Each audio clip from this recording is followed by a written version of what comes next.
के प्रथम स्वतंत्रता संग्राम 1857 के प्रथम शहीद मंगल पांडे की आज 195वीं जयंती है। हम उनका और भारत की आन बान शान में शहीद हुए करोड़ों आमजन का एहतराम करते हैं, उनकी प्रतिमाओं पर पुष्प अर्पित करते हैं और सर्वश्रेष्ठ ईश्वर से प्रार्थना करते हैं कि हमारी पितृ और मातृभूमि भारत पर सदैव कृपा बनाते हुए कृषि औद्योगिक क्रांति का मार्ग प्रशस्त करे, जिससे किसान, सिपाही और नौजवान समृद्ध हों और अखंड भारत 21वीं सदी में विश्व की एक बड़ी महाशक्ति बनकर उभरे।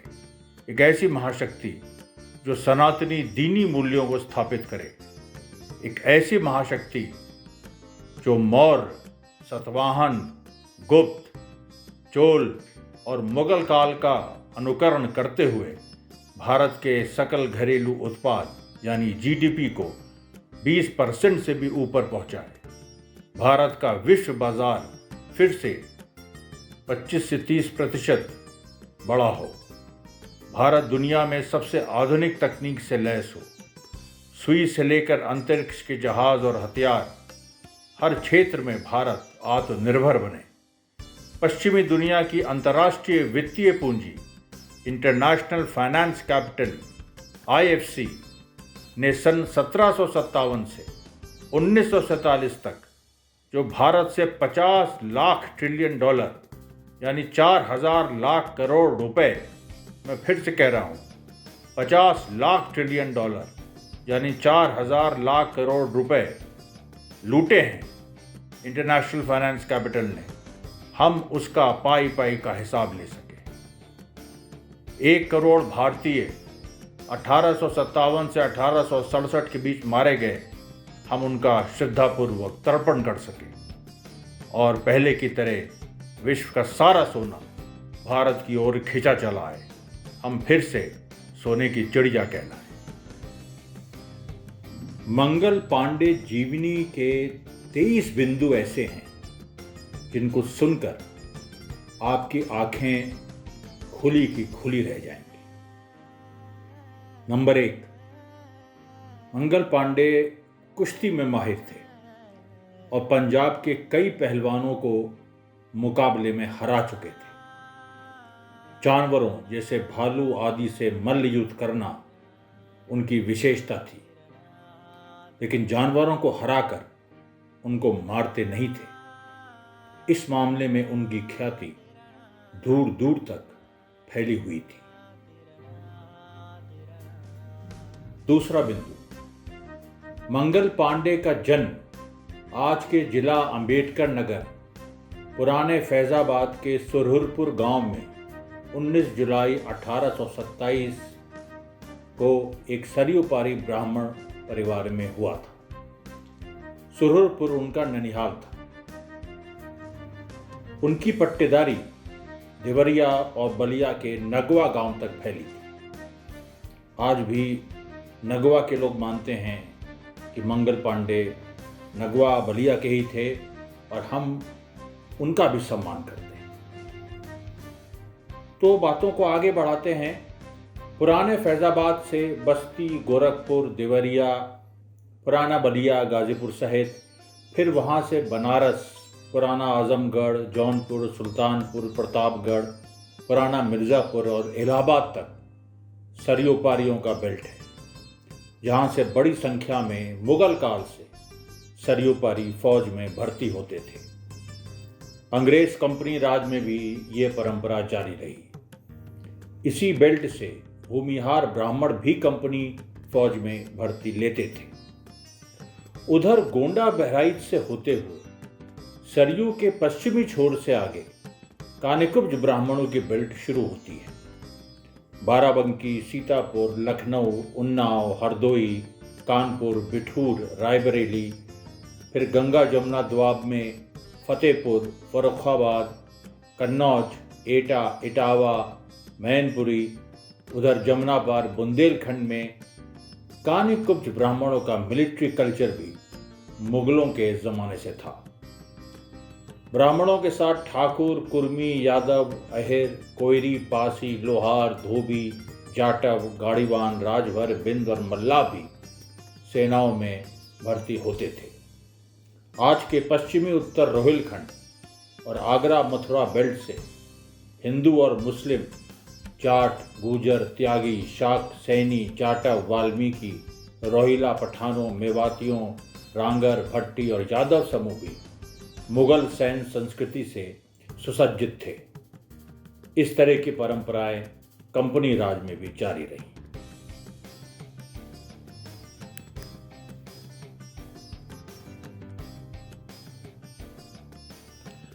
बिंदु नंबर 3। मंगल पांडे के पिता एक किसान थे।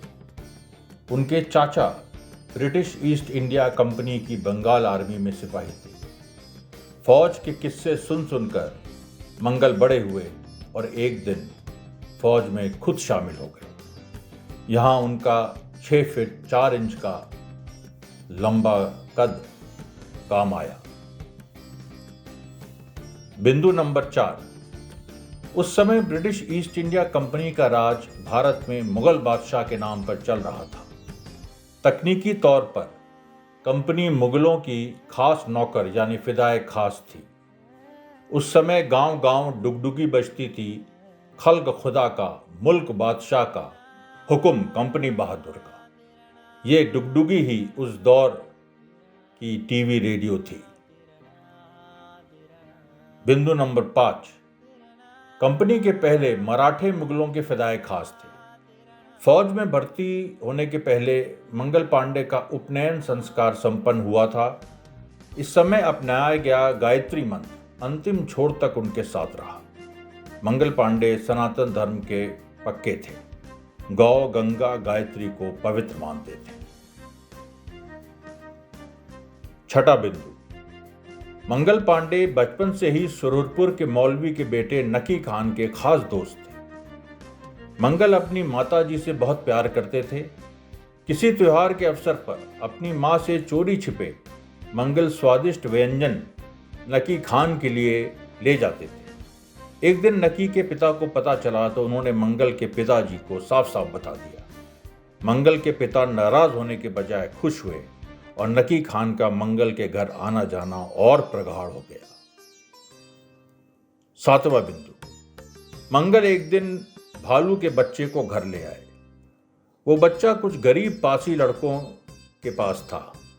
मंगल ने जिद कर उन पासी लड़कों के खाने पीने का इंतजाम अपनी मां की रसोई से ही करवाया। बिंदु नंबर 8।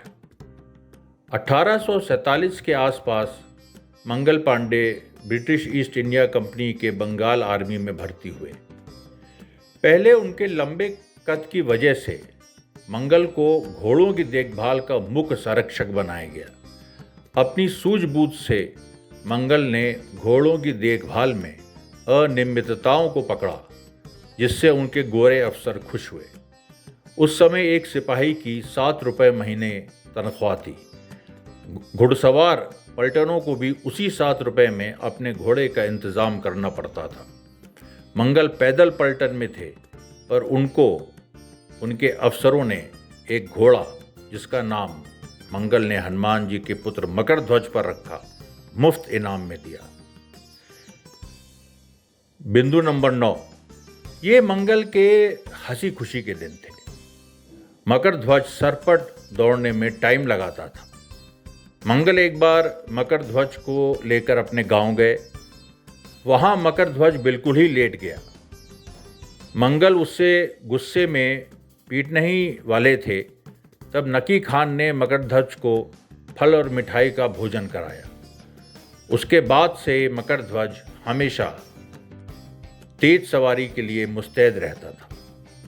मंगल ने नकी से कहा, अरे जानियो, हमका तनिको इल्म ना था कि मकर ध्वज में हनुमान जी की पहचान नकी खान तुर्क करे वाला है।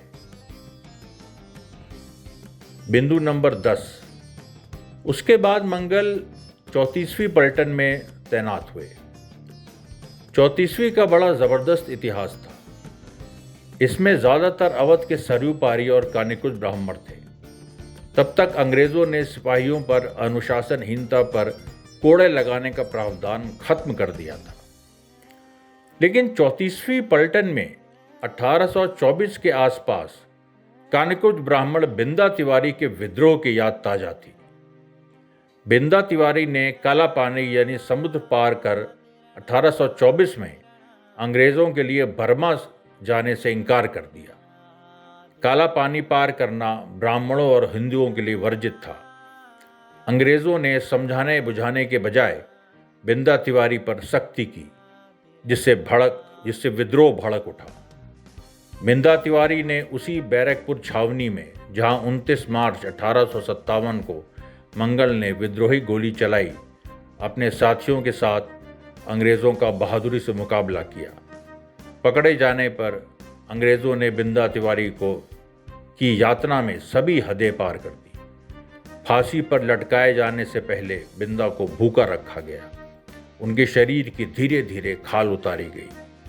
चांडाल डोमों ने जब एक ब्राह्मण की खाल उतारने से मना कर दिया तो उन डोमों पर भी कोड़े बरसाए गए। फिर बिंदा को कुछ इस तरह फांसी दी गई कि 2 दिन तक उनका शरीर तड़पता रहा। अंग्रेजों की नज़र में 34वीं पलटन बिंदा तिवारी घटना के बाद उद्दंड हो गई थी। मंगल को एक वफादार सिपाही के बतौर इसीलिए 34वीं भेजा गया। मंगल से कहता था कि ईसाई और मुसलमान एक खुदा को मानने वाले हैं, उनको मिलकर हिंदुओं का विरोध करना चाहिए। इसी बात पर नकी खान और व्हीलर में सार्वजनिक बहस हुई, जिसमें नकी ने मुसलमान सिपाहियों के सामने ये सिद्ध कर दिया कि ईसाई धर्म एक खुदा के सिद्धांत को 3 भागों में विभाजित कर देता है, father, son and the holy spirit, और हिंदू एकात्म शक्ति यानी ब्रह्म को मानते हैं। इसलिए हिंदू और मुसलमानों का दीन धर्म एक ही है। बिंदु नंबर 15, अंग्रेज धीरे धीरे सभी भारतीय राज्यों को हड़प रहे थे। अवध, जो मंगल की जन्मभूमि थी, जहां भगवान राम का जन्म हुआ था, उसको अंग्रेजों ने 1856 में हड़प लिया। पर नवाब वाजिद अली शाह ने संधि पर हस्ताक्षर करने से इनकार कर दिया। बंगाल आर्मी के काफ़ी सिपाही अवध से आते थे। इस घटना ने उनमें रोष भर दिया। संयोग से 34वीं की नियुक्ति उस समय अवध ही में थी। नकी खान मंगल से मिलने आए और मुसलमान सिपाहियों को याद दिलाया कि सन 1803 में दिल्ली के मौलवी शाह अब्दुल अजीज़ ने अंग्रेज़ों के खिलाफ जिहाद का ऐलान किया था, जिसमें हिंदुओं को मुसलमानों का भाई बताते हुए संयुक्त जिहाद छेड़ने की बात की गई थी। मंगल ने पहली बार जाना कि नकी खान शाह अब्दुल अजीज़ के पिता शाह वलीउल्लाह द्वारा चलाई गई इनकलाबी तहरीक में शामिल हैं। वलीउल्लाहवाद के नाम से मशहूर यह तहरीक अंग्रेज़ों से लड़ती चली आ रही थी। अंग्रेज़ इस तहरीक से इतना परेशान हो चुके थे कि इसको सऊदी अरेबिया की तहरीक वहाबी से तुलना करने लगे थे। मंगल ने जाना कि वहाबियों और वलीउल्लाहवादियों में कोई समानता नहीं है। जहां वहाबी कट्टरता की बात करते हैं, वहां वलीउल्लाहवादी किसानों, जुलाहों, दुकानदारों और मध्यवर्ग के हाथों में सत्ता सौंपने की बात करते थे। बिंदु नंबर 17, मंगल के नेतृत्व में 34वीं के कई सिपाही वाजिद अली शाह और बेगम हजरत महल से मिले। इन्हीं हजरत महल ने बाद में 1857 क्रांति का अवध में नेतृत्व संभाला। मंगल और अन्य सिपाहियों ने वाजिद अली शाह से कहा कि अगर वो चाहें तो सेना अभी विद्रोह के लिए तैयार है। वाजिद अली शाह ने संयम पर जोर देते हुए मंगल और अन्य सिपाहियों को बिठूर कानपुर में पेशवा नाना साहब और उनके निजी सचिव इनकलाबी अजीमुल्लाह खान से मिलने पर जोर डाला। नाना साहब और अजीमुल्लाह से मिलने पर ने यह भी बताया कि अंग्रेज़ ईस्ट इंडिया कंपनी मुग़ल बादशाह के नाम पे शासन करती है और अब वो मुग़लों को हटाकर खुद भारत का शासक बनना चाहती है। ब्राह्मण नाना साहब पेशवा ने मंगल से कहा कि सेना के सिपाही भारतीय जनता की आखिरी उम्मीद है। मंगल को ये जानकर गुस्सा आया कि अंग्रेज़ सेना ने नई इनफील्ड राइफल आ रही है। इसके कारतूस गाय, जो हिंदुओं के लिए पवित्र है, और सूअर, जो मुसलमानों के लिए अपवित्र है, की चर्बी में सने हुए हैं। इन कारतूसों को लोड करने से पहले सिपाहियों को दांत से काटना पड़ता था। जल्द ही 34वीं पलटन को बैरकपुर भेज दिया गया। वहां चारों तरफ नए कारतूसों को लेकर हाहाकार मचा हुआ था। बहरामपुर में 19वीं पलटन के सामने अंग्रेजों ने यह साबित करने की कोशिश की कि नए कारतूसों में गाय और सूअर की चर्बी नहीं मिली हुई है, पर साबित हुआ ठीक उल्टा। अब तो कई जगहों से सिपाहियों द्वारा रात में गुपचुप अंग्रेज बंगलों पर हमला कर आग लगाने की कोशिशों की खबर आने लगी। मंगल एक दिन स्नान कर रहे थे जब उनकी मुलाकात एक ऐसी विधवा महिला से हुई जो अपने प्राण त्यागना चाहती थी। मंगल ने जब उस महिला को बचाया तो उसने मंगल से संरक्षण की भीख मांगी। मंगल ने उस महिला को एक पवित्र उद्देश्य के लिए अपना लिया। जब बैरकपुर में नए कारतूस पेश किए गए तो मंगल से रहा नहीं गया। वो जानते थे कि अन्य सिपाही अभी विद्रोह के लिए तैयार नहीं हैं। बिंदा तिवारी की शहादत को याद करते हुए मंगल ने मकरध्वज को जंगल में आजाद छोड़ दिया। 29 मार्च 1857 के दिन मंगल ने नए कारतूस दांत से काटने से नामंजूर कर दिया। जब अंग्रेज अफसरों ने बाकी सिपाहियों से मंगल को गिरफ्तार करने के लिए कहा तो कोई आगे नहीं बढ़ा। मंगल ने गोली चलाकर एक बड़े अंग्रेज अफसर को घायल कर दिया। कुछ अंग्रेज परस्त सिपाही मंगल को रोकने के लिए आगे बढ़े, पर बाकियों ने उन्हें रोक दिया। मंगल ने अब तलवार निकाली और बाकी 2 और अंग्रेजों से भिड़ गए। दोनों अंग्रेज फिर घायल हो गए। अंत में अपने को अकेला पाकर मंगल पांडे ने खुद को गोली मार ली। 2 दिन अस्पताल में जूझने के बाद मंगल ठीक हुए। उनका कोर्ट मार्शल हुआ। 18 अप्रैल 1857 को उनकी फांसी का दिन। 11-12 मई को दिल्ली विद्रोह के बाद बहादुर शाह जफर आज़ाद भारत के पहले बादशाह बने।